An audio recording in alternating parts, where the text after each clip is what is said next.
This conference will now be recorded. Okay, wonderful. So welcome everyone to another OCP Tap session. So before we go with George's presentation, I just wanted to talk about something quickly. Let's see, share my screen, window, yes. Okay, so we have basically these two contributions that we want to submit, I think beginning February. One is for the large oscillator form factor, and one is for the receiver card board, RCB, which you can find both of them actually on the OCP Tap GitHub. So the large oscillator form factor is on this folder here, which is in progress, and the RCB one is basically on the GNSS folder.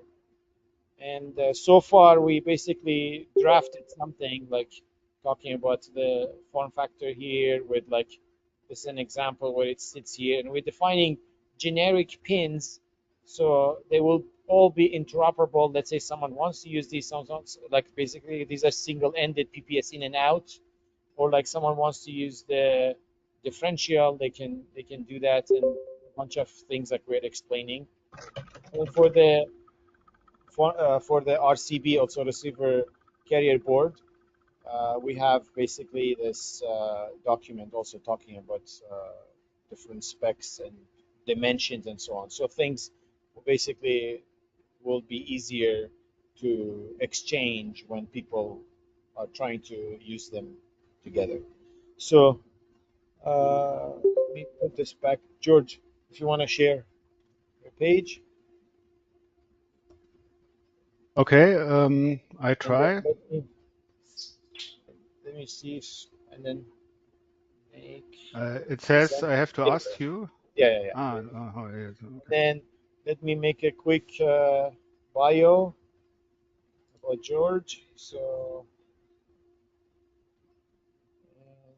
there you go. Okay, so George analyzed the performance of the T7 trading systems on a regular basis.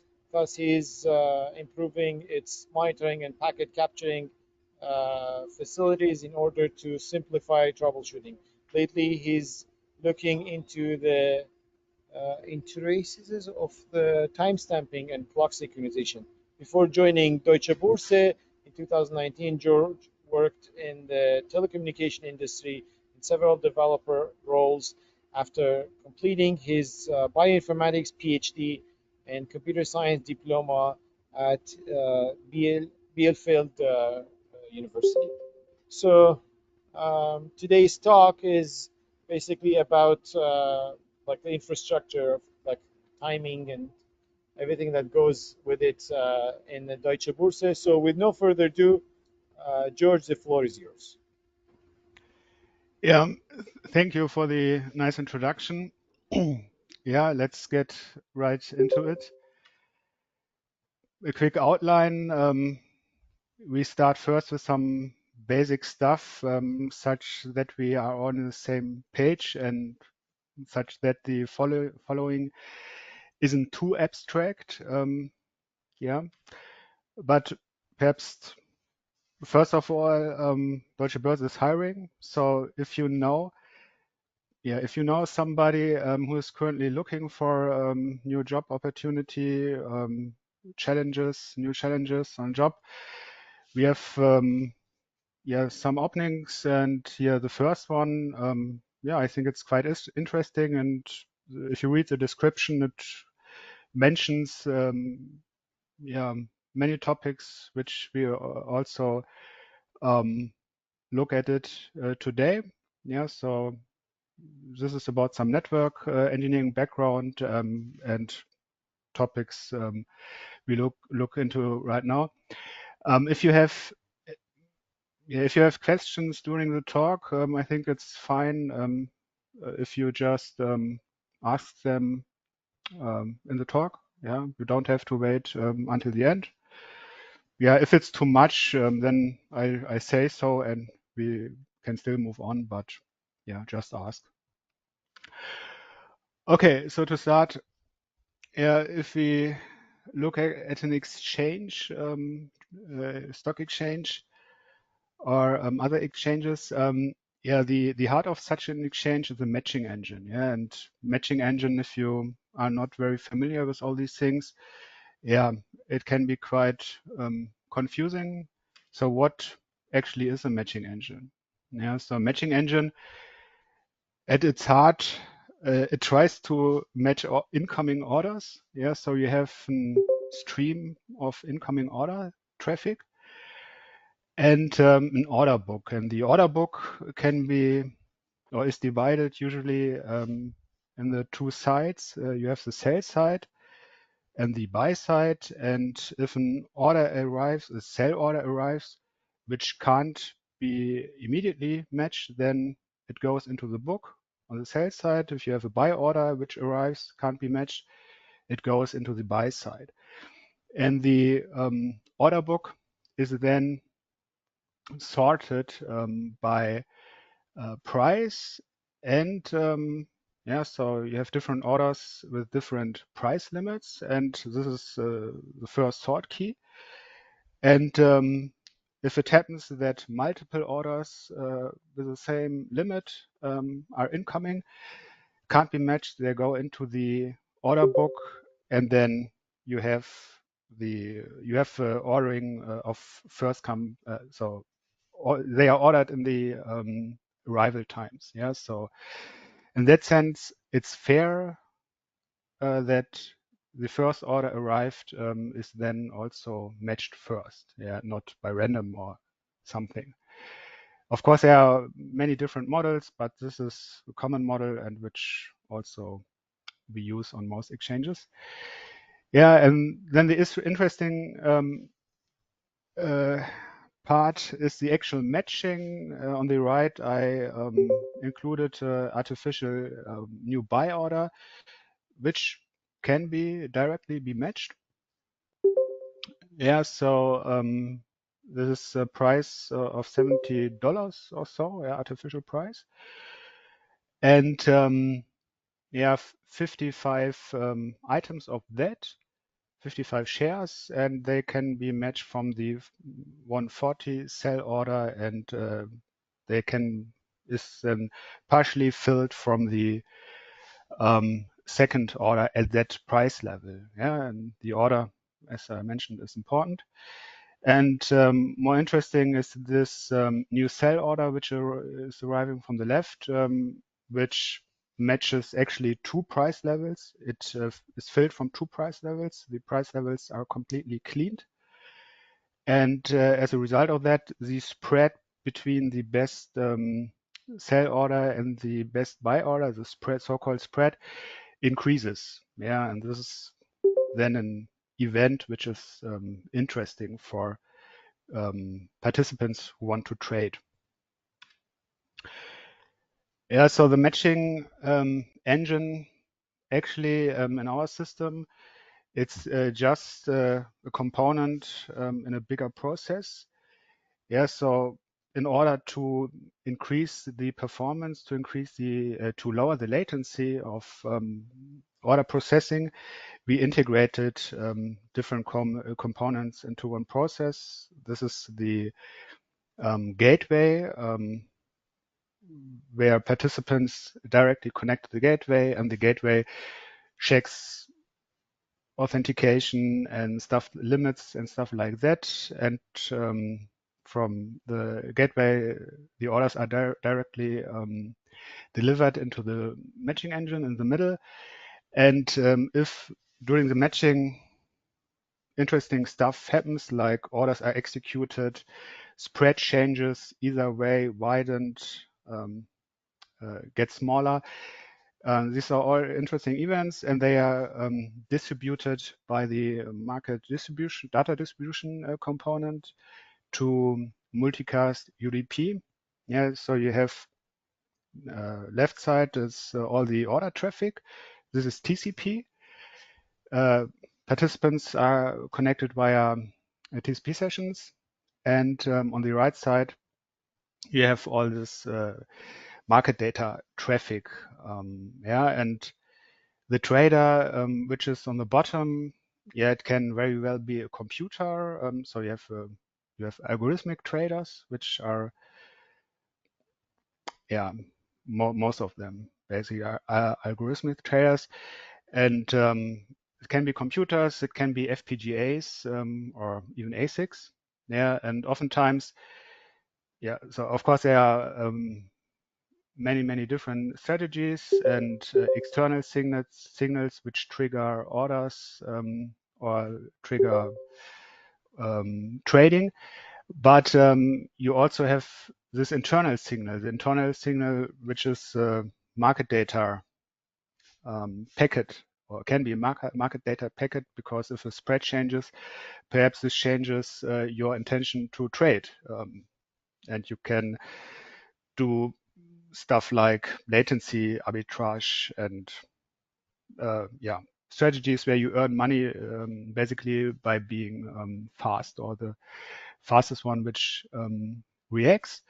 So in that sense, you are in a closed loop if you do it like this. And currently, we are measuring such reaction times in the order of 10 nanoseconds, yeah, which is pretty fast, I would say. Yeah, and 10 nanoseconds, I mean, what can you do in 10 nanoseconds on a general purpose CPU? Not that much. So yeah, you know that they have to use some kind of special fast FPGA kit, or even perhaps ASIC. Yeah. Okay, and the right side, it's called public because market data is public. Everybody gets it. The private side, the left side, it's just your session. Yeah, and your session, you also get confirmations of executions of your own orders, and they go to the public side. And there are different strategies or paradigms, and on our exchange is a paradigm public first. So if there's some execution, then it has to go out on the public interface first, and you can argue that it's more fair that way. And of course, this is also a challenge, or can be a challenge.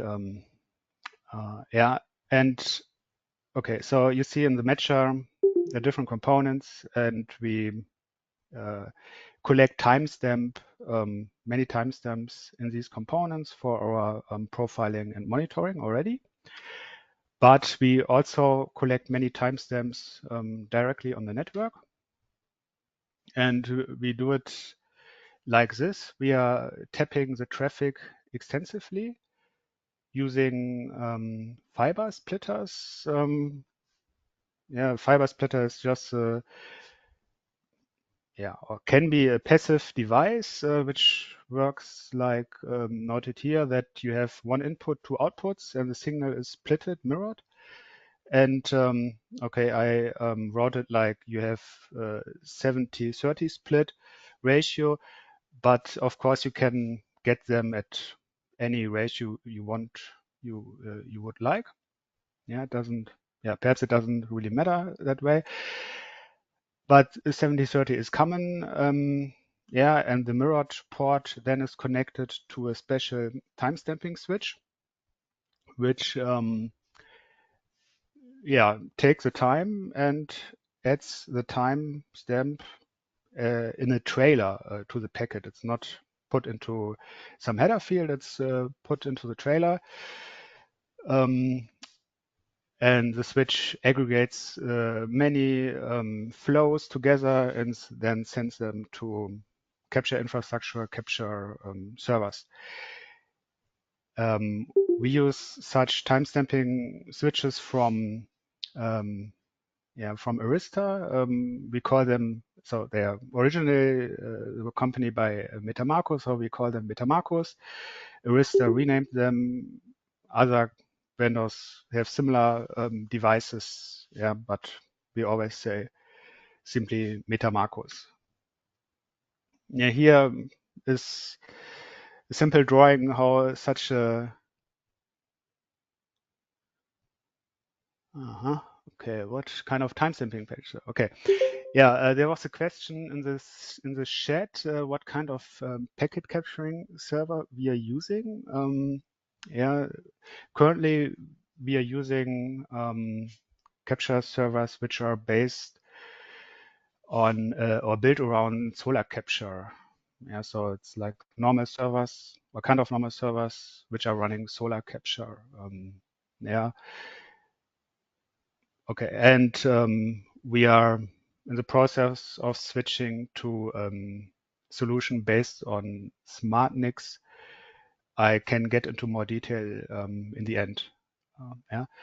Okay, so a terminal access point, which is used for the splitting. I mean, yeah, if you don't know how it works, or if you're new to the stuff, yeah, you could think that, okay, it has to be a very complicated optical device, but I mean, usually it's rather simple that it's really in the device, two fibers somehow merged fuse using heat. I think perhaps you could even do it in your home lab using some burner if you are, yeah, it doesn't really matter. Yeah, there are in the link, there are some interesting pictures. We also opened our own tabs, but the pictures I have, they are too messy. You don't see that much. It's too cramped. But the link, there are some nicer pictures, perhaps from older devices. Here's an example how the trailer looks. Yeah, it's just 20 bytes, and you see the timestamp has nanosecond resolution. Yeah, and as a bonus, you get the original frame check sequence included. Yeah, so you also can detect frame check sequence packet corruption that way, perhaps. And yeah, actually, it's also possible that so these trailers actually also do stack. So if you have an infrastructure where you have a cascade of MetaMarcos like we have, then you get more than one, and you can use multiple timestamps that way to look how your infrastructure performs. As far as I know, Wireshark currently doesn't support the stacking, so it just shows the last one, I think. And of course, we have special. Our software, of course, understands it for the processing of that. Yeah, to get to give you an idea how the protocols look like, I just included the headers of the order entry protocol ETI and the market data protocol. And you see it's just simple record-based protocols with almost all fields fixed with, which is convenient also for high-speed trading, also for FPGA implementations, of course. These packets already also include some timestamps. Yeah, for example, market data packet, you have this transaction timestamps, also nanosecond resolution, which is an application timestamp, and in such a way, the participants also gets real-time some timestamps. Yeah, there are some fields which are called IDs, but are in reality also timestamps, and then you could use that for your own analysis if you are a trader. Perhaps one curious thing, there's a field which is called DSCP copy. And this is a copy of the DSCP field from the IP header. And okay, why do we do this? Yeah, this is done because we use the DSCP field in perhaps unusual way. We set the DSCP value for encoding different types of updates, yeah, because some packet updates are more interesting than others. And so if you have an order execution wide and spread, then such a packet gets special DSCP value.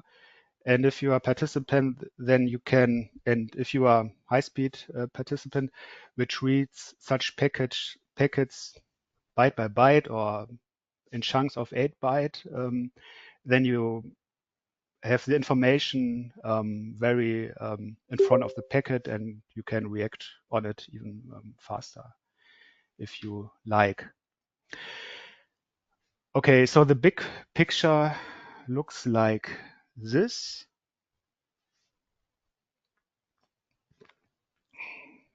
Yeah, you see the small boxes are all the tabs on both sides of the matching engines, basically. So you see if we have a lot of them, packet which travels from the order entry network inside matching engine goes through multiple tabs. So you have multiple timestamps later on for such a packet, for the travel of such a packet. So you can have a good idea at what point of time the packet was in our infrastructure. Same goes for the right side. And of course, this is big picture. In reality, we have more matching engines than you see here. And you see our infrastructure, the switches, that you have multiple layers, layers of switches on each side. Customers are connected not directly to a switch, but because number of ports and so on, you have 2 layers, which can also present challenges for our infrastructure. Yeah. Okay, this is all interesting, perhaps on a technical level, but you can, of course, you have to ask why are we doing this? Doesn't, do you need this all this timestamping and so on? And like mentioned, we are using this for monitoring our infrastructure and troubleshooting, and monitoring also. I mean, monitoring not just includes looking that everything works, but also to make sure that everything stays fair. Yeah, because as you saw in the beginning, the order of arrival really makes a difference. Yeah, which order gets executed first at a certain price level. This makes a difference regarding your outcome of trading. So this is important, and you could easily imagine that if you use some kind of switch which perhaps reorders packets, then the packets are reordered, and there would be a possibility that later packet overtakes the other one, and this would not be good and would be unfair, and we want to detect this via monitoring. And another perhaps okay. So the first two are for us basically, and the last one is for the outside, for the participants. We have this HPT service, high precision timestamp file service, where we basically are offering trace files of timestamps where participant can subscribe to the service, and they get a trace file each day for the previous day, and then they can look into the trace file, get all the timestamps for what they did basically, and they can use it to analyze how they performed against competition, and can try to optimize and get additional insights into what is happening. And of course, such transparency perhaps also is great to detect issues on our side, because I mean, if we screw up and perhaps our monitoring doesn't also has some gap, perhaps a participant then sees it in his monitoring of the timestamp files and complains to us and such stuff. I think this service is very interesting for our customers, and as far as I know, we are the only exchange which are offering this. I think others don't. I'm not aware of any other. And of course, there's also a spectrum of how you do such an electronic exchange from the spectrum perhaps is from, okay, you have a very deterministic network and everything is very fair. Cables are all equal lengths and so on. And okay, other end perhaps of the spectrum is that you don't care about it at all and it's very chaotic, and traders perhaps are exploiting such random differences, and such a market is then not very fair, arguably. Okay, timestamping is one thing, but okay, where do we how do we get the accurate time to all these devices which timestamp? Is of course the next part. Then we get the time via satellite. Nothing special there. Of course, we have some regulatory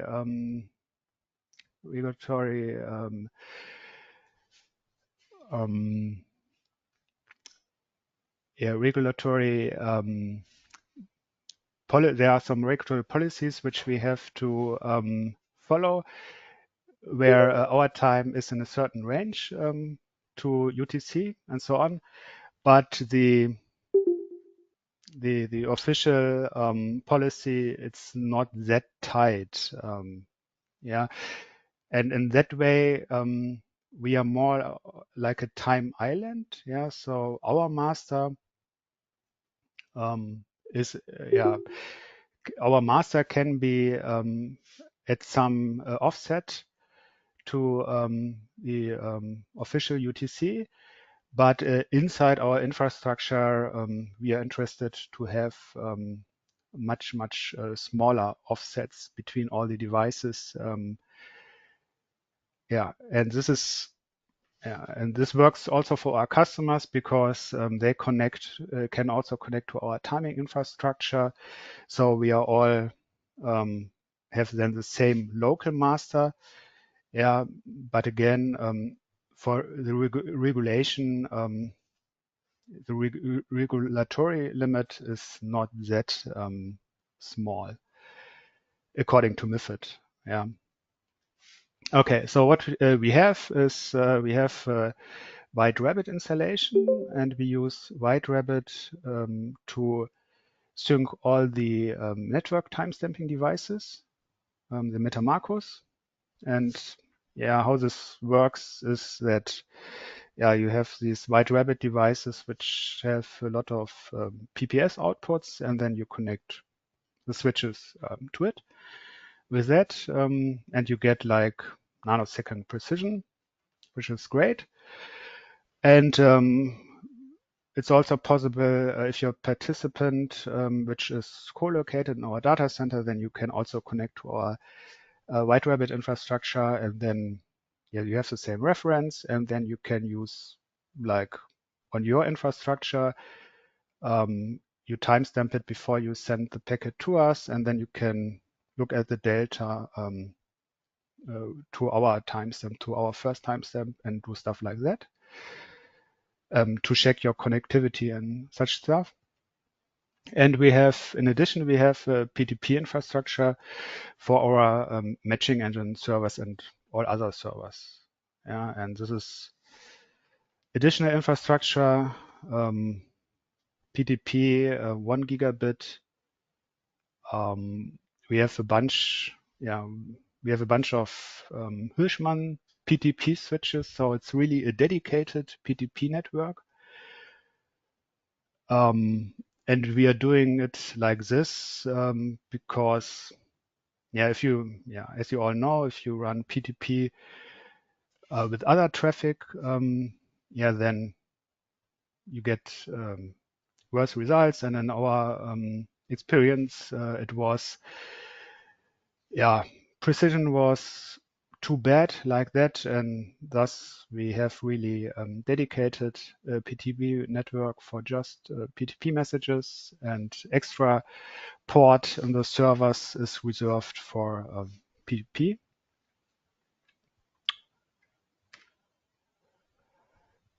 And of course, we always want to iterate on all this. Perhaps the obvious question then would be, why don't you just use White Rabbit for everything? Yeah, so you could also connect the servers to White Rabbit. And of course, this would be possible. But currently, I'm seeing like two issues at least with that. So the first issue is that, network cards don't directly support White Rabbit, at least at least low latency network cards, which we are using. But of course, such cards, they come with a PPS input, so you could do the same thing. You could connect them via PPS to a PPS breakout White Rabbit device. Yeah, this would be possible. And then you would have like such a breakout per rack or so. Yeah, this should be possible. But I noticed in the lab that with one PPS, at least with the network cards, low latency network cards we are using, apparently the oscillator is not that great. So if you have a sync rate of 1 Hertz, like in PPS, the precision really is much worse than what is possible with PTP, where we have sync rate of 4 Hertz, so 4 times in a second. Yeah, so this. What's your opinion on the White Rabbit support? Yeah. Okay, there was a question in the chat. What's my opinion on the White Rabbit support in the Arista model? Yeah, and so I don't have this model number. I don't have all the model numbers of Arista memorized in my head. I think it's perhaps such a time-stamping Metamarco device. And in that case, it's great if there's such support, and I think my network colleagues are looking into this, are looking into this. Yeah. Okay, so this is one issue, and and there's always like operational issues. Yeah, like as I mentioned, Hirschmann switches, they're really robust. Like how you call it, ruggedized stuff like, so they look like you could throw them from our building and they still work, and our operations colleagues are very happy about them. And this is also these are also properties to consider how comfortable you are running it in production, and really depending on it for everything. Yeah. Okay, and another topic which is really another question on the NIC.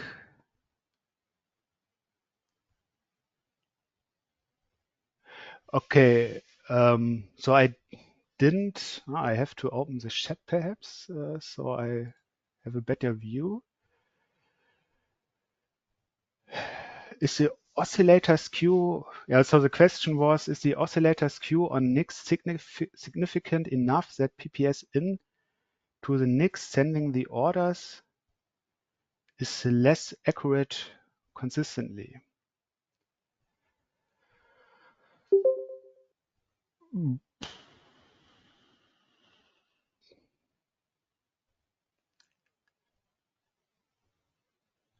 Uh-huh. Patrick, do you want to ask the question directly? Maybe. Oh yeah, it might be easier. So, Yeah. Georg, it was just, you were saying that if you do PPS in, because you can offer PPS to customers, Hmm. presumably to a breakout on the White Rabbit, that they could do a PPS in on the very NIC, the low latency NIC, let's say, whatever brand they're using, that's actually sending the order. And so yeah, they're only getting a clock edge once a second, 1 hertz. But I mean, is the oscillator so terrible on those NICs that in a second it's going to be significant? Yeah. Yeah. So in that case, it was really like much worse. So we are talking about the network interface card, which is receiving the orders. Yeah. So. No, the one sending the order. So imagine you say you vend precise time to customers, right? So this is off net Mhm. for you. You have your own, White Rabbit enhanced PTP network. You're using whatever the Guzman PTP switches and so on. But you presumably provide either breakout or the same connectivity to customers that you use on your, matching engine machines and so on, so that there's Yeah. a single PTP ecosystem, let's say, with shared GM. So if you can offer them, PPS as opposed to let's say the NIC they're using doesn't support White Rabbit, Yeah. um, PPS would seem like a fairly reliable solution. It should be fairly precise, no? Because you're not getting the oscillator is getting disciplined once a second. Yeah. Yeah. I mean, we are offering White Rabbit to the customers. Yeah. So they are sending the orders and they can do whatever they want. Yeah. They can connect connect also get like the PPS device. Yeah, so they get PPS from the White Rabbit and they can use PPS in their NIC, yeah, and use it for their purposes. And if they have a NIC with a good oscillator, then this could be sufficient for them. Yeah. You mentioned though in testing that you saw that it was less accurate than using. Yeah, on the NIC we are using in the matching engine server. Because you're Yeah. using, I guess you mentioned solar flare, was it? Yeah, we are using SolarFlare a lot. Yeah. Yeah. Okay. And I mean, yeah, and we are using receive hardware receive timestamps on them, and so this would be our concern that the quality of the receive timestamps gets down to what we currently have.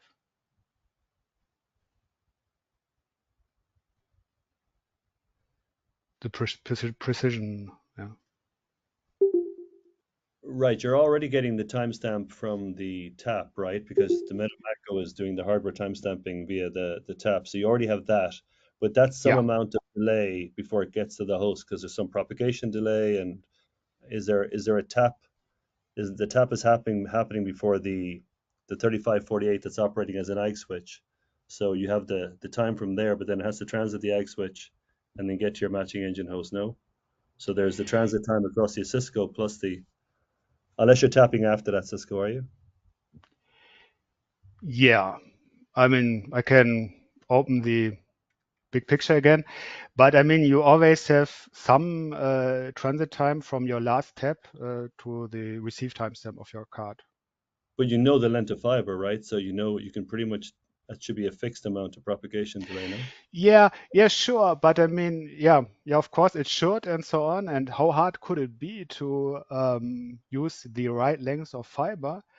But I mean, we are talking about monitoring and verifying, because unfortunately, sometimes errors happen and actually wrong cable is deployed in production. And that way, this would be one way to detect it, for example. You guys have been doing normalized cabling lengths though for years, no?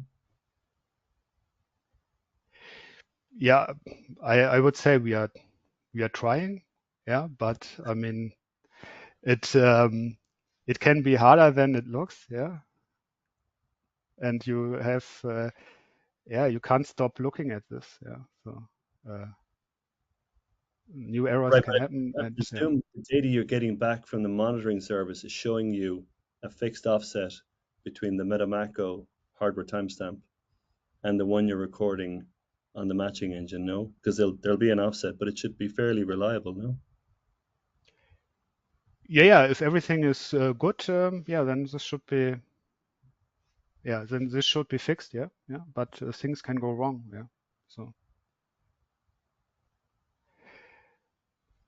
Okay, yeah, sorry, okay. I'm probably going off on a Yeah, tangent, but no thanks. problem. No problem. Okay. Yeah, I mean, we can also continue like at the end. Yeah. Okay. So yeah. So this is one thing. Another thing which is very interesting to us is PTM, this precision time management, because this is what we are also seeing is that the last centimeters from PTP hardware clock to the system clock is really rough for synchronization, synchronizing the system clock.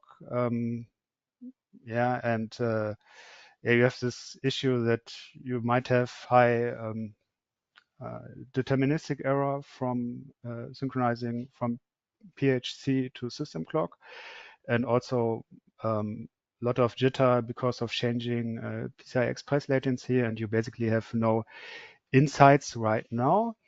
And because we are also collecting many application timestamps, then we want to correlate them. If, for example, if you look at the PTP hardware receive timestamp, and then you look at the first application timestamp the application takes after it receives the packet from the network interface card, it should be pretty constant all the time.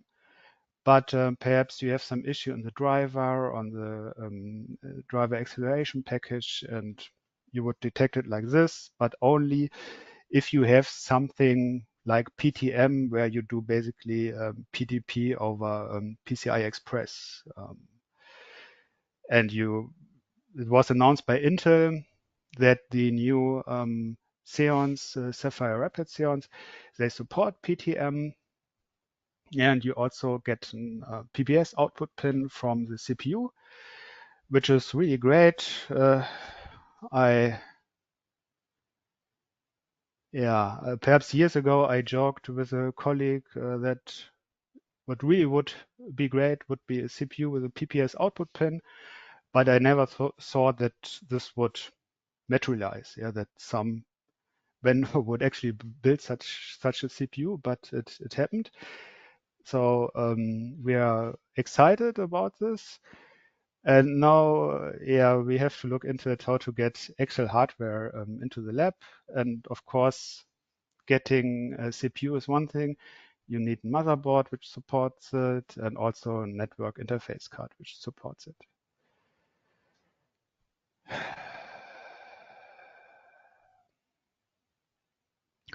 Yeah, okay. In the chat there was a comment how White Rabbit, White Rabbit supports or has some unique advantages because it's pre-calibrated and so on. Yeah, okay.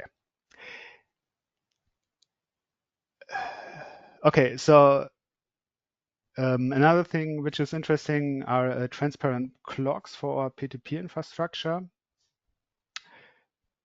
I mean, if we don't switch to wide web for everything, yeah. And I think transparent clocks, this was also a topic of the presentation, ITSF presentation by Ahmad and colleagues, which was very interesting. And yeah, transparent clocks, also from our point of view, would be nice. Yeah, and if we modernize our infrastructure, modern switches, where perhaps we can use like off-the-shelf switches or we share PTP traffic our normal switches.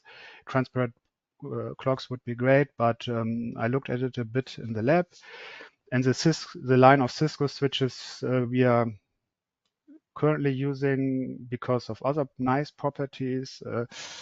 Yeah, they don't support it, unfortunately.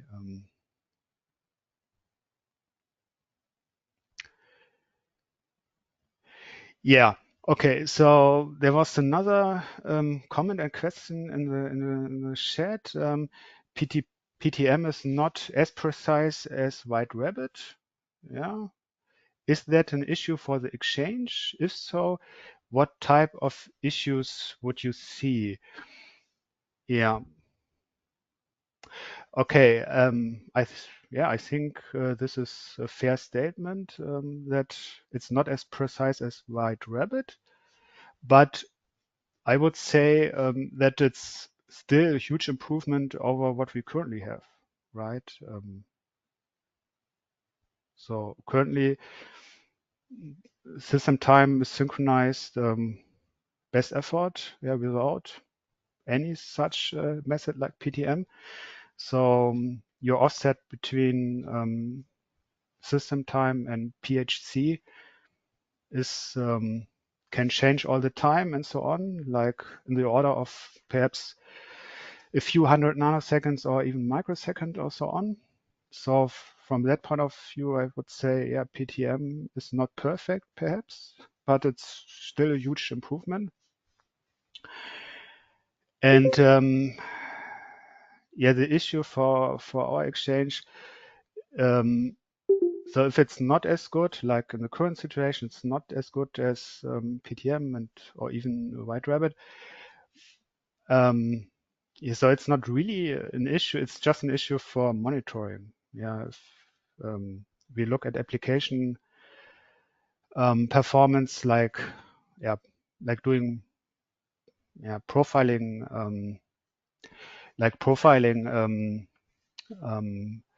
looks at an application. If you look, okay, time delta between two components in our application pipeline. Yeah, if you look at such deltas and compared also to timestamps from the network card, yeah, if we know that they are better in sync, then we can do more accurate analysis regarding, okay, something wrong with the network driver or stuff like that. But yeah, the issue wouldn't be for us like fairness would be. So it's not like an issue for fairness or something like that. It's just for quality of monitoring at that point.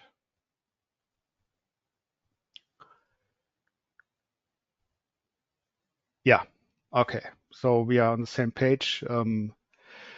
Dan replied, monitoring and profiling will be better than today, but not the precision of White Rabbit. Yeah. Okay. And of course, I mean, perhaps, you could always iterate on that. I mean, if PTM is at some point widely available, perhaps at some point you have PTM2 or stuff like that with increased precision. I don't know. Yeah, but it's really, PTM is really like interesting for us. Let's see if Kevin wants to add anything on that. Kevin, do you want to add anything on PTM? Hey guys, great to hear that it's useful. PTM, by the way. I'm actually driving, so I can't watch right now. But Yeah, glad to hear it's useful, and would love to have a follow-up discussion, also looking to the future with anybody interested in advanced features. And to everyone, Kevin Stanton is the father of PTM, so.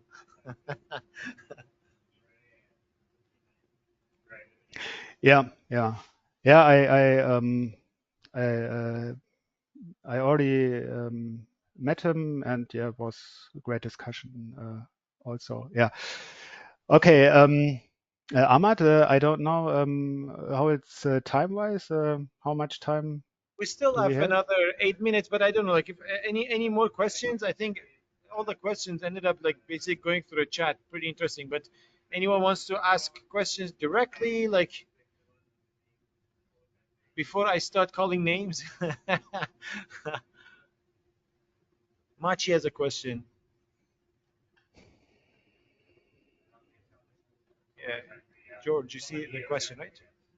Yeah. Okay, there's a question. At Deutsche Börse, do you have backup or any redundancy measures for GNSS to ensure resilience against jamming and spoofing? For example, do you have considered using White Rabbit for this? Yeah. Okay.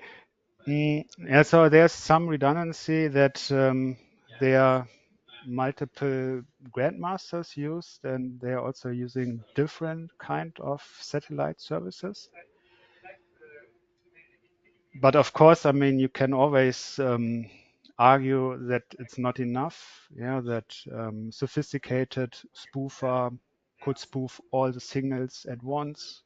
Yeah, and do it in a very sneaky way and so on. So yeah, you could argue that you really need real backup from GNSS. So time standard which is independent of GNSS. Yeah.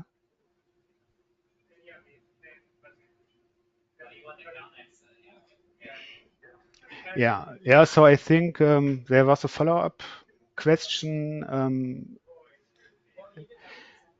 Are there specific GNSS receivers being used, single antenna or multiple for doing differential GPS? Yeah. Okay. So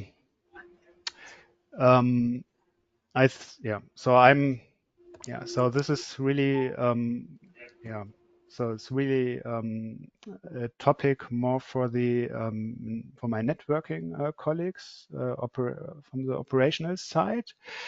But as far as I remember, there are multiple antennas.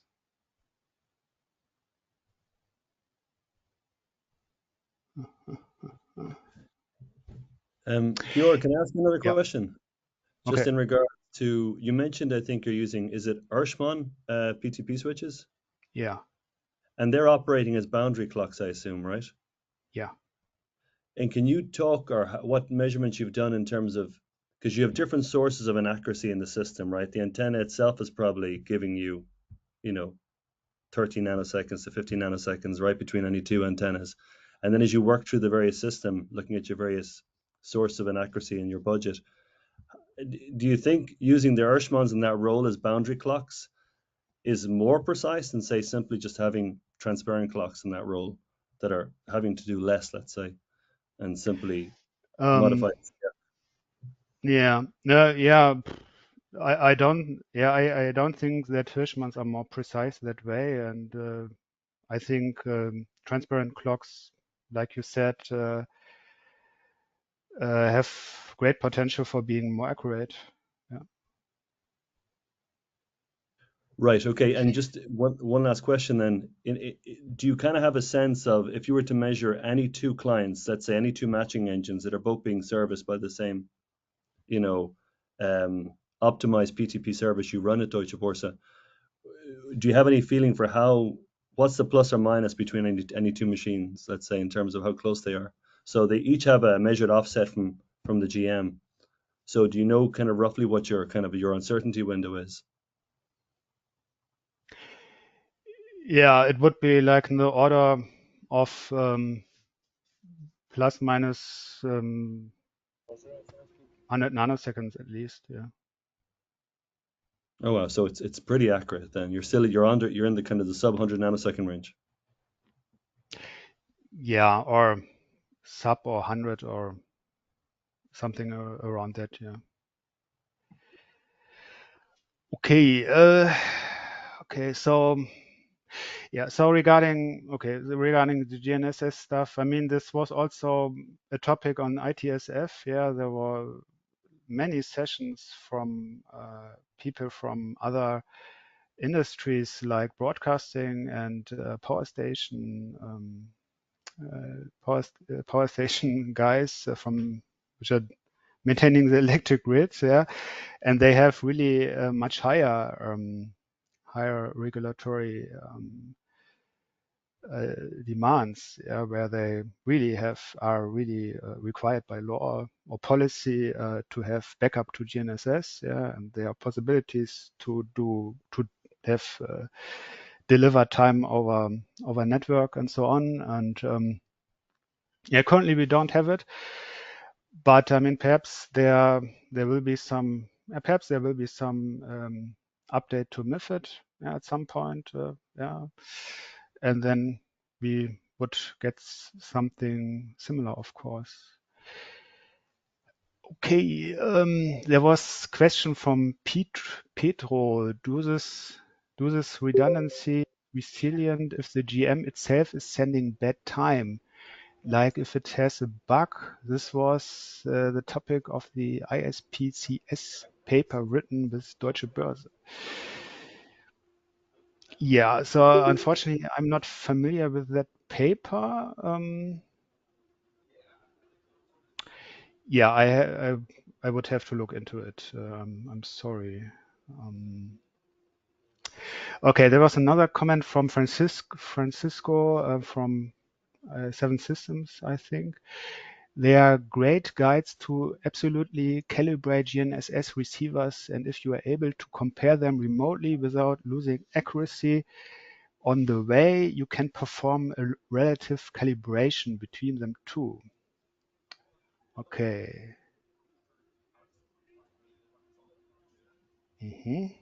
Okay.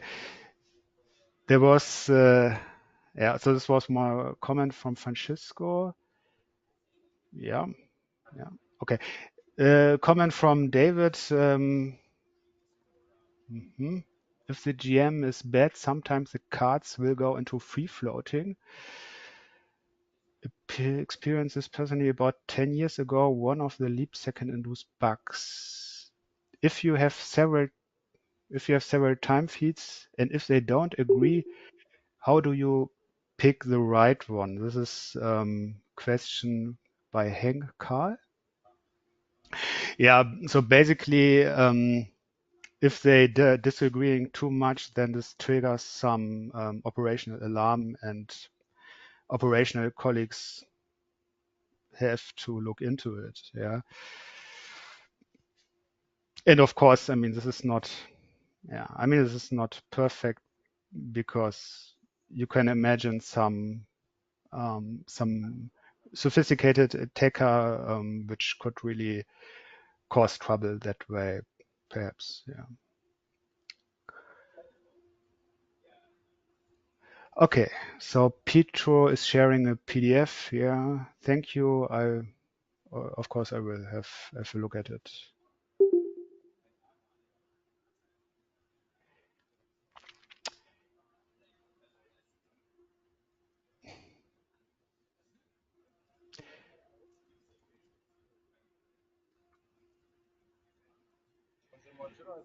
Do you have a separate hardware solution to monitor? This conference will now be recorded. Sorry, something was wrong. Okay, there was a short interruption of recording of the conference. Okay. Yeah, there was another question from Patrick. Do you have a separate hardware solution to monitor the GMs and compare? Yeah, so again, this is a level of detail I'm not familiar with. This would also be from my networking colleagues. Yeah, but I mean, yeah. So the last point I mentioned on the slide is that we are currently looking into PPS time tagging more and more. For example, we are using devices like the time tagger from Swabian Instruments from Swabian Instruments they presented 2 weeks ago in this arena, and we are evaluating this device or a device of them, and we also have other time interval counters, and we are also investigating. Also, I'm using them in the lab. We are using them in the lab, but we are also looking into using them in production for monitoring purposes. I mean, for example, you could use them to connect PPS outputs of MetaMarco devices in production for external monitoring. It would be a possibility, and we would have to look into it if this makes sense. Stuff like this.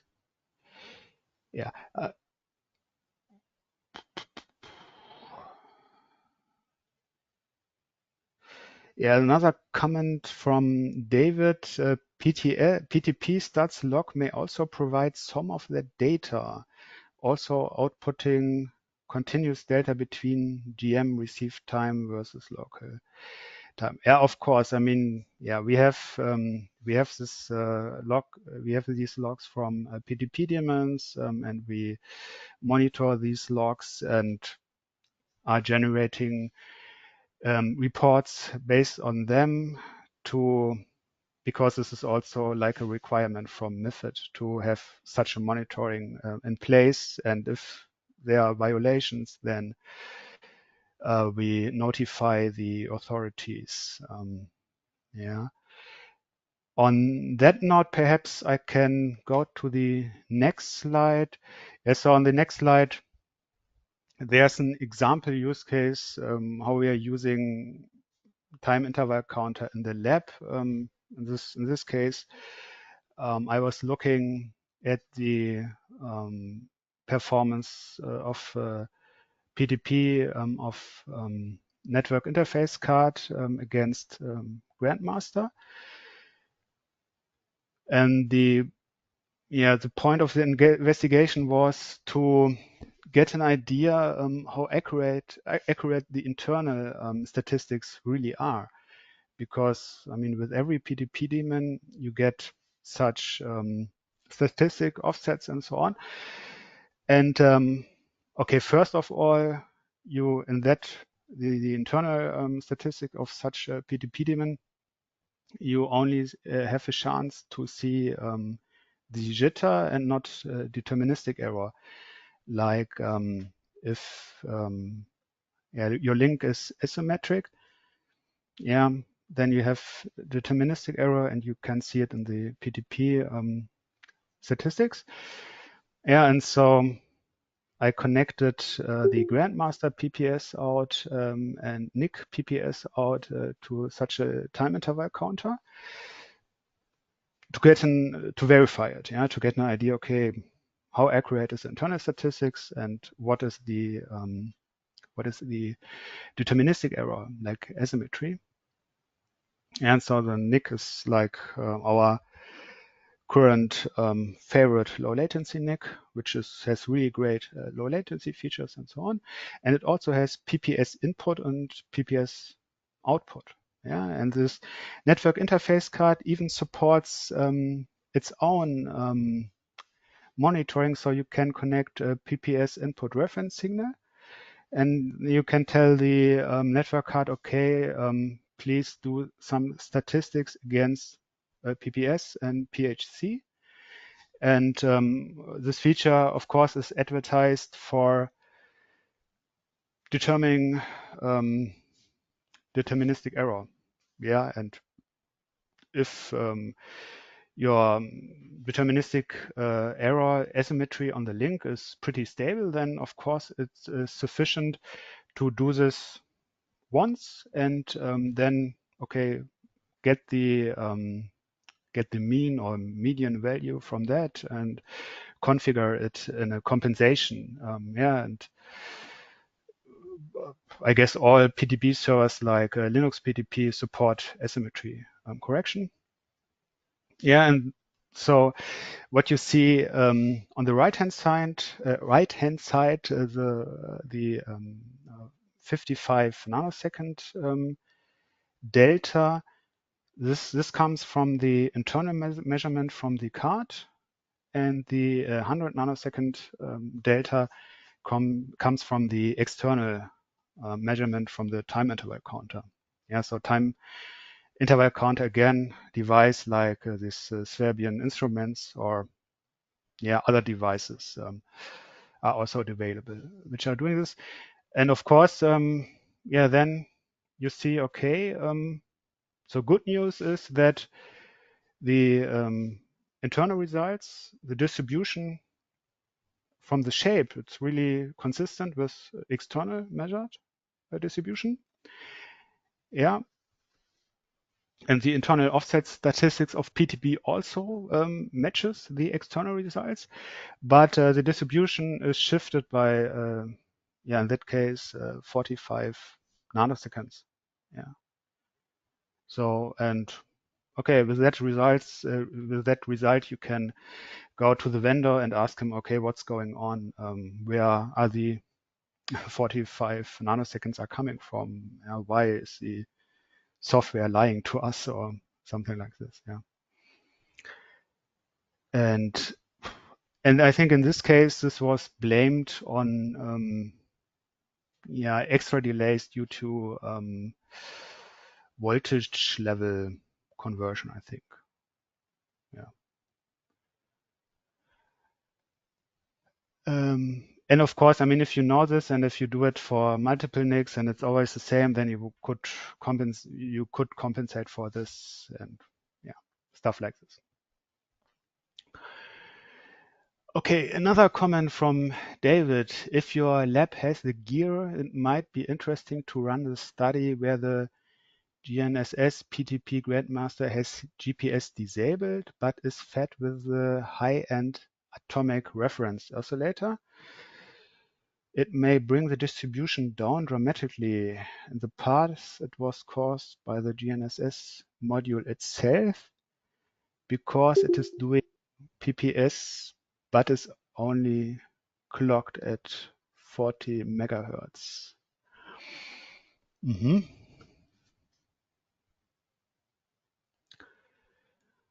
Okay, yeah.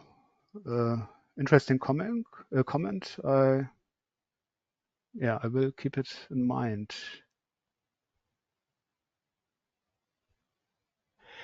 Yeah, GNSS receivers are generally quite poor if you actually care about the nanosecond.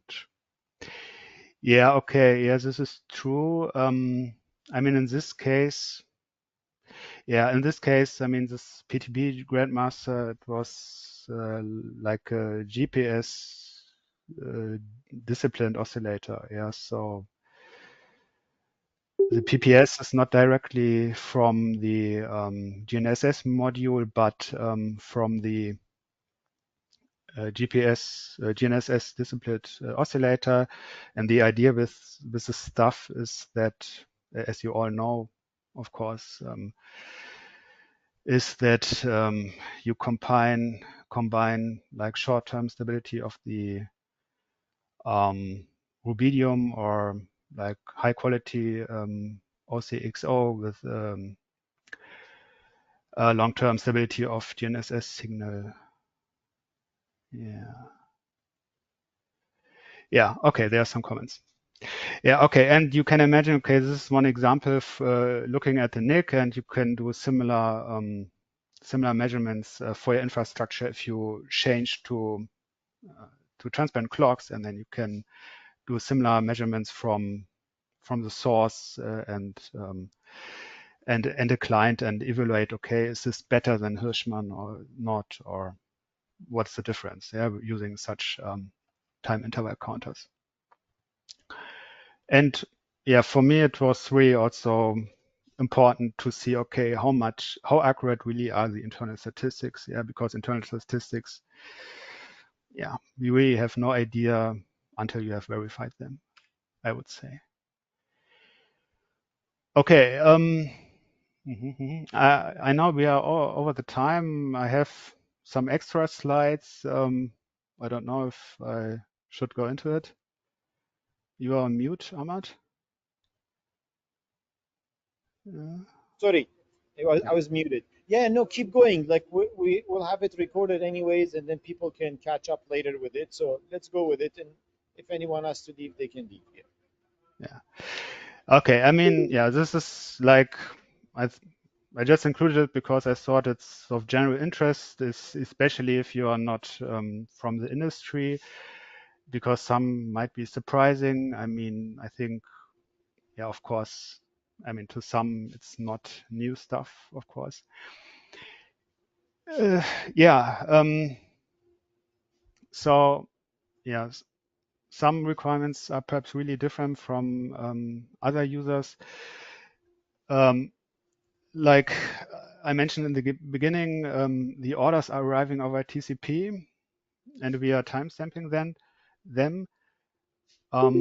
The order is important, so we really need a network card which guarantees that such TCP packets are arriving in order to the application. Yes, so because if you manage that network is deterministic and that orders don't overtake each other on your switches and so on, you really also don't want to happen it on the last centimeter in your network card, that packets are reordered and such that order from TCP session A overtakes another earlier packet. Yeah, and some vendors call it wire order delivery or call their API wire order delivery API. So this is really important to us. Some vendors offer it. Other vendors say, okay, this is nothing special. Our network interface card always does it like this.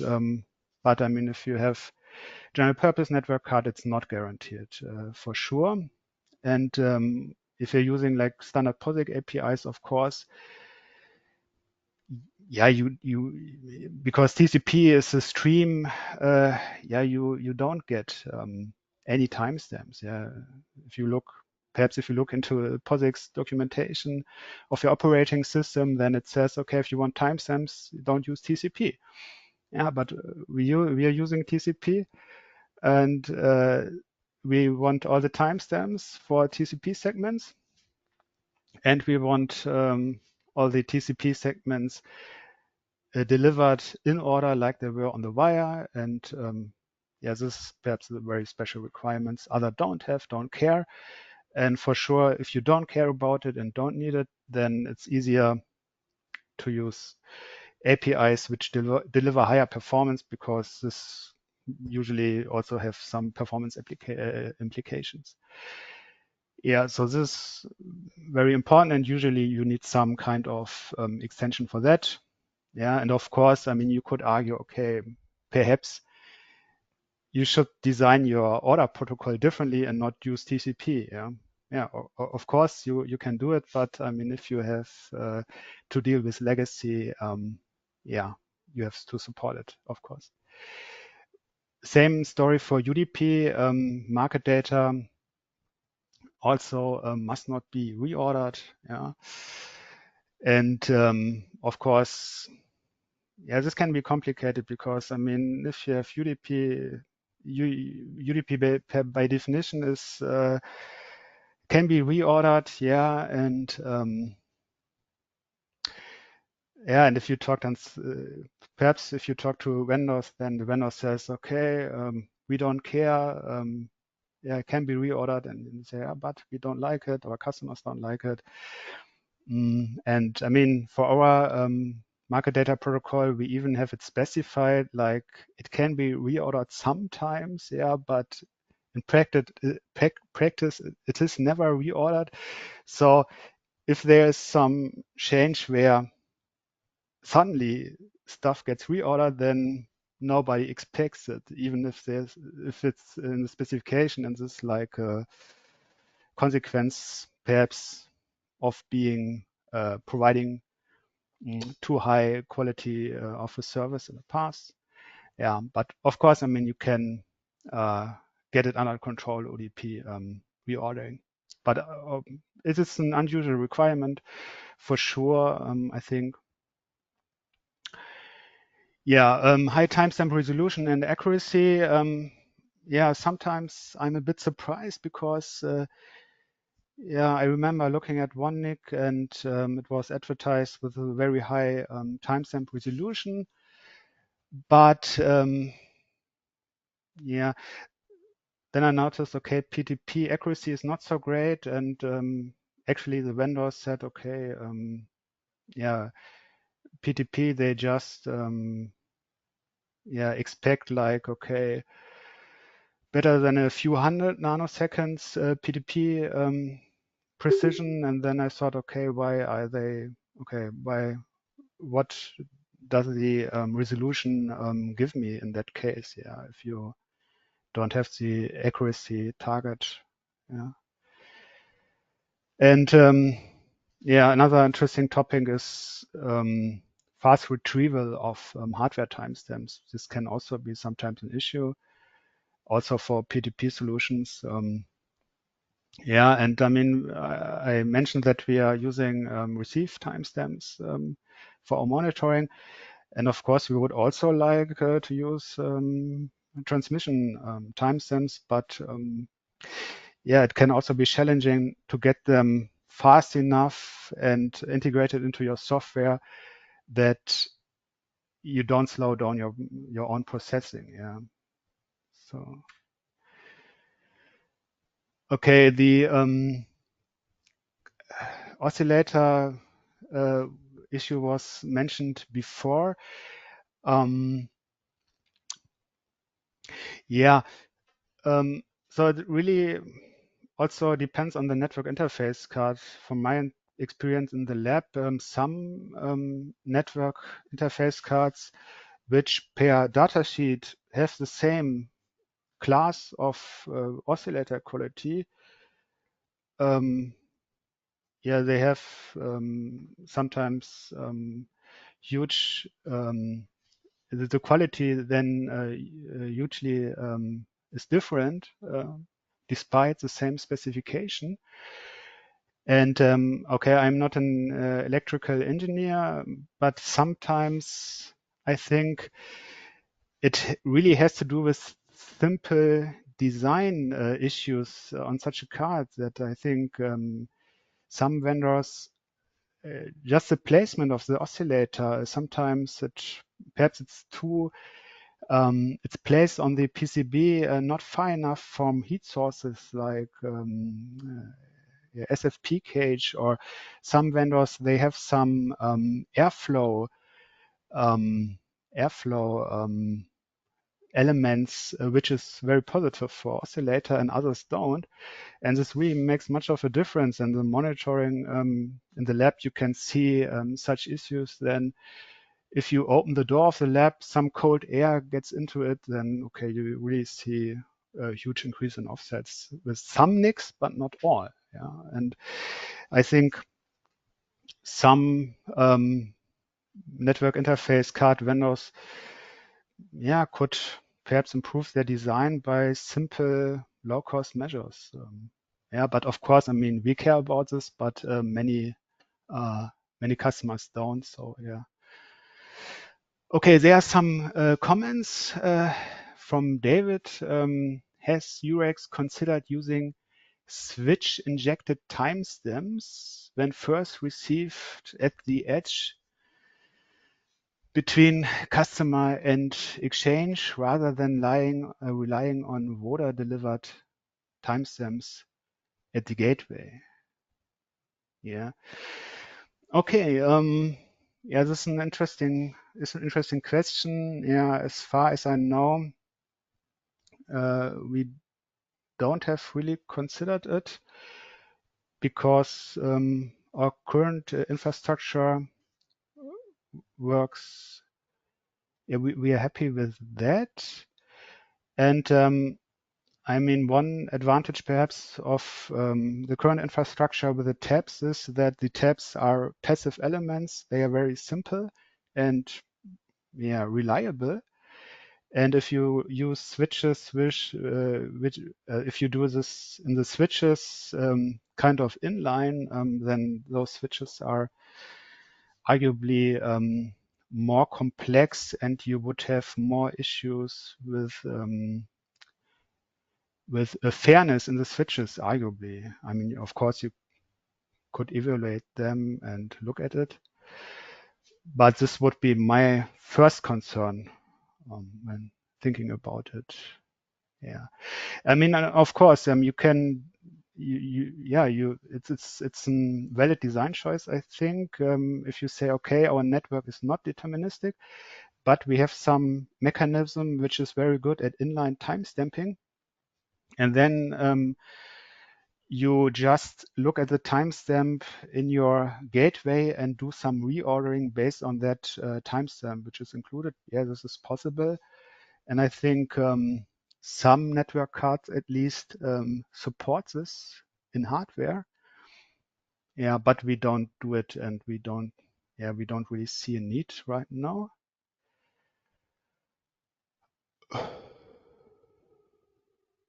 Okay. Yeah, there was some discussion. Is a switch method timestamp injected into the packet that actually goes to the matching engine? Yeah, so there were questions from David. Is a switch measure timestamp injected into the packets that actually go to the matching engine? So in our case, no, it's not. So tab is mirrored out. Whatever meta macro appends, it's not delivered to the matching engine.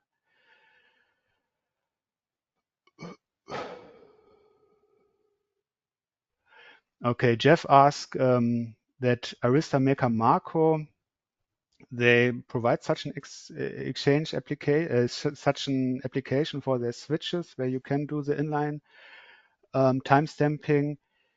Yeah, again, this is not what we have considered, and yeah, this would also mean like switching our current Cisco-based infrastructure, and our current Cisco-based infrastructure has some nice properties, and then you would have to,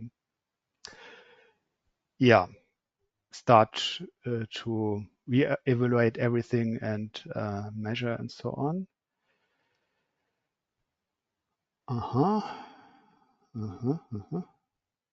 Okay, this is there's pretty many comments in the chat. I don't know if I'm able to.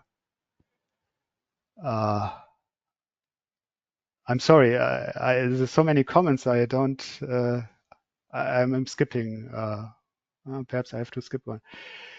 Okay, one more question from Dan. Can you elaborate more on what you mean by kernel bypass? Okay, yeah, this is okay. Kernel bypass. I mean, yeah, kernel bypass is just networking user space. What I mean, yeah, that you have a network space, you have a network stack with all the extensions I mentioned that also lives in user space, because in that way you reduce latency because you don't have to go through the kernel. This is what I meant with that. And of course, David already responded to it and mentioned Solarflare. Yeah, of course, Solarflare is popular choice. We also use it. It's called onload also, but of course, other vendors yeah, there are alternatives for sure. Different stuff like, I mean, you could use DPDK with some hardware, or RDMA API and stuff. Okay, one question by Patrick. First order is the one that arrives on a gateway with the lowest overall hardware times. Yes, yes. Okay, David, Mellanox VMA was superior for latency, but it didn't just work compared to Solarflare's onload. Yeah.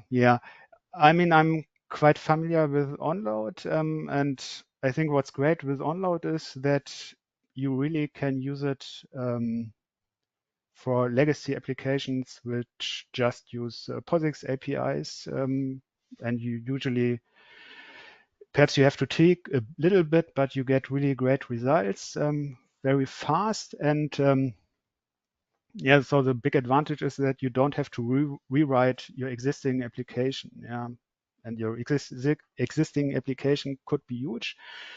Yeah, and so it's really glad that you don't have to rewrite everything. And with onload, you also have the possibility to iterate on it. Yeah, so you could, in some places where you need some extension API, yeah, you can modify your code and call the extension API.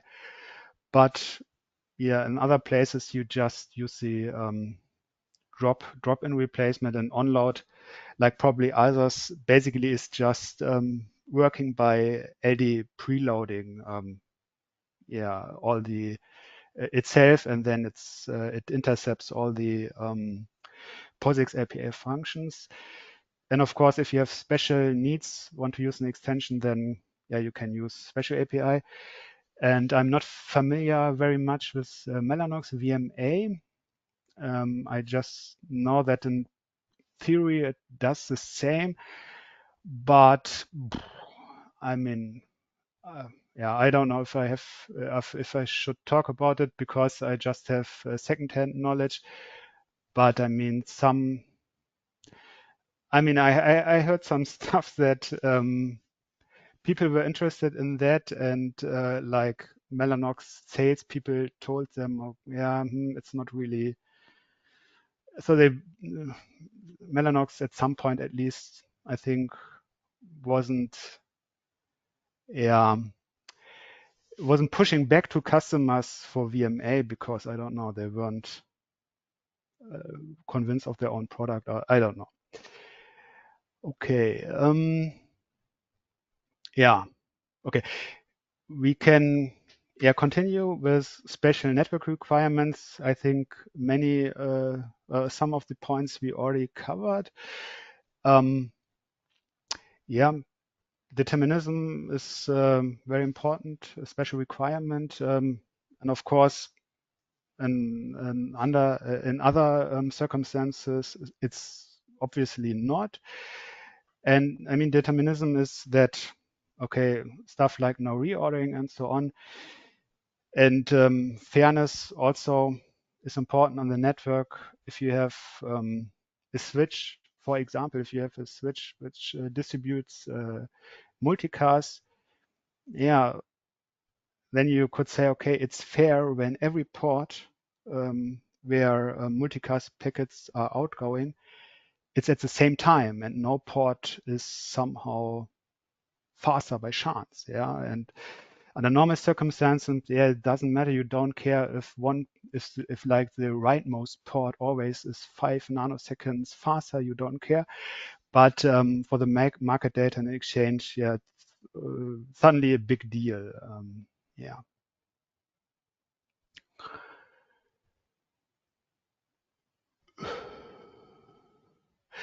Okay, there's a question related to this from David. Does Cisco disclose if two packets are received on two different ports? Which ports packet is chosen first to be serialized out?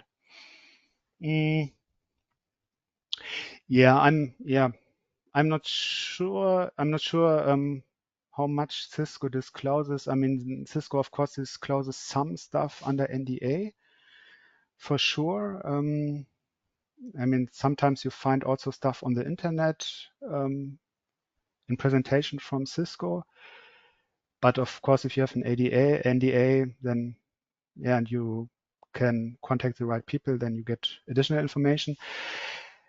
And yeah, I mean, with Cisco's, at least with I think the Nexus line, it's called.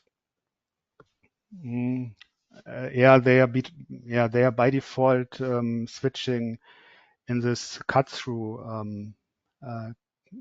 style that the switch doesn't do buffering, but immediately switches through if it has the destination MAC address. And so in this case, in the ideal world, then really the first one should win. Yeah. Okay, what we discussed before, I think Patrick also mentioned it. Yeah, accurate cable length. Yeah, how hard can it be? Yeah, but I mean, perhaps better than me. I mean, if you don't own the data center, yeah, if you have many teams which have to be involved, remote hands and so on, this can be challenging.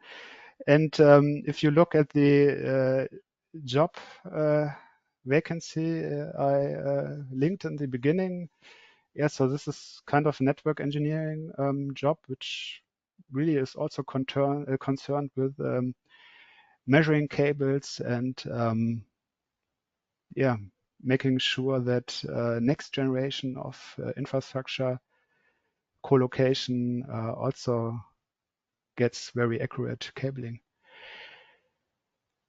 Yeah, okay.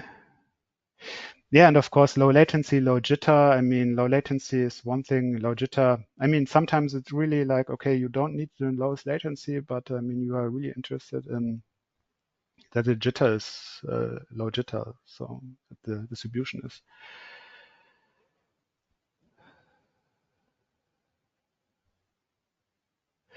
Okay, David asked, does Eurex use any of fancy optical backscatter devices for measuring cables to picoseconds? Yeah, we do. Yeah, so of course, primarily this is my networking colleagues which are looking into this, but I know that they are active there and they have devices and they have different devices of that sort. Yeah, but I mean, okay, so you would have to talk to them, but yeah, this is also like can be depending on your method you're using and so on. This can get pretty fast, pretty ugly in reality because yeah, some of these devices look at reflections and yeah, then sometimes like black art to determine the right reflections and so on. Eurex at the start used to put the fiber spools in the customer trays, not anymore. Patrick Cullen. Yeah, the downside with that approach, which made perfect sense to normalize the cable lengths, was that the customers could access their own tray and their own rack for their ETI and EPI ports, and with a little bit of surgery, could make those fiber spools a little shorter. Yeah, of course. I mean, this is a risk, and yeah, I mean, of course, yeah, this is also a challenge for Exchange to make sure to improve on that. Yeah, to perhaps look at schemes where this isn't possible or where yeah, you can detect this via how do you call it, like special plumbing and or stuff like that and auditing and so on. But yeah, this is also technical and organizational challenge for sure. And of course, you need extra manpower for this It's like I don't perhaps think it's you guys do it anymore anyway. I think you picked up on that years ago, and yeah, sure.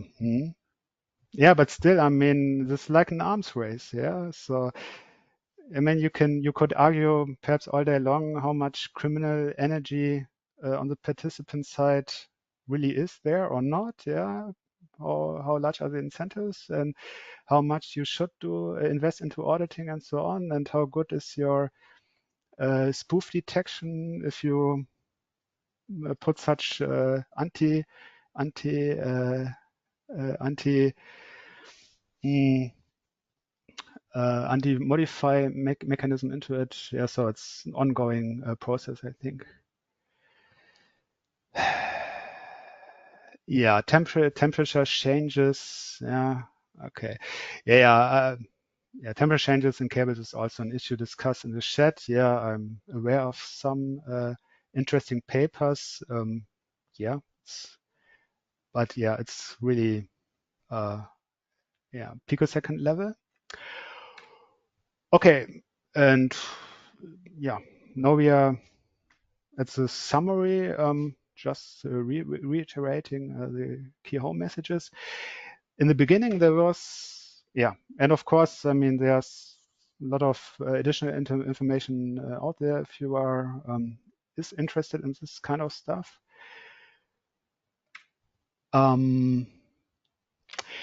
Yeah, there in the beginning there was a question regarding capture servers. Yeah, I mentioned currently we're using servers built around solar capture.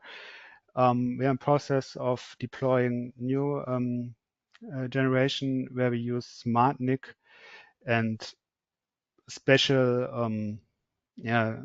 or the advantage of this is that the NIC itself has onboard RAM of 8 gigabytes, and the smart NICs then buffers incoming packets, puts timestamps, PCAP headers around them on the card. You don't have to do it on your host CPU, so this really is acceleration. If you want to be able to capture also very small packets at line rate, 10 gigabit, and still guarantee that the capture is also in order. Yeah, so this SmartNICs really simplifies it in such a way that if you capture 10 gigabits, then your host CPU, standard host CPU, just is using 20%, which is really good. Yeah, so this is what we are using. Hopefully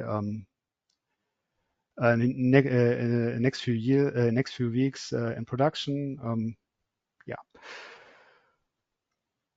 If you have similar needs, want to build similar stuff, you can contact me and I can share more details about this.